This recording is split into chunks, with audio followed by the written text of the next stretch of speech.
فهدش اللي طرالك مشغل فكرك وبالك في البلد كأنك لحالك. قل لنا وش هالقضية، قل لنا وش هالقضية. يا فهدش اللي طرالك مشغل فكرك وبالك في البلد كأنك لحالك. قل لنا وش هالقضية، قل لنا وش هالقضية. القضية هو الحكاية، الشباب أهل الهواية حطوا التفحيط غاية وبدلوا الحسنة بسيئة، وبدلوا الحسنة بسيئة. هذه هي كبر مصيبة وهذه عادات غريبة جات البلاد الحبيبة، والشباب أكبر ضحية، والشباب أكبر ضحية.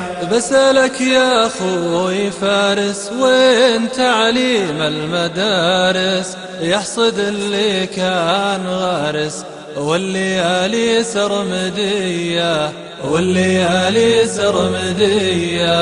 من صحمة حدم بيمه ولا يطيع أبوه وأمه، لين يوقع في مطمه أو توافيها المنية، أو توافيها المنية. بسألك يا أخوي فارس وين تعليم المدارس، يحصد اللي كان غارس والليالي سرمدية، والليالي سرمدية.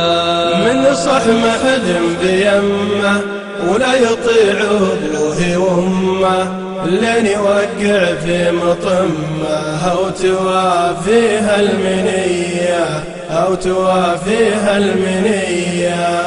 الوطن غالي ترابه ورفعته همة شبابه، ولا حد يرضى خرابه. قلتها والنار حياه، قلتها والنار حياه. الوطن غالي ترابه ورفعته همة شبابه، ولا حد يرضى خرابه. قلتها والنار حياه، قلتها والنار حياه. الوطن غالي ترابه ورفعته همة شبابه، ولا حد يرضى خرابه. قلتها والنار حياه، قلتها والنار حياه، قلتها والنار حياه، قلتها والنار حياه، قلتها والنار حياه، قلتها والنار حياه، قلتها والنار حياه.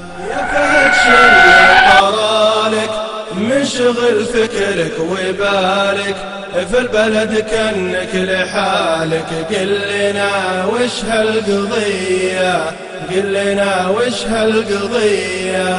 يا فهدش اللي طرالك مشغل فكرك وبالك في البلد كأنك لحالك. قل لنا وش هالقضية، قل لنا وش هالقضية. القضية هو الحكاية، الشباب أهل الهواية حطوا التفحيط غاية.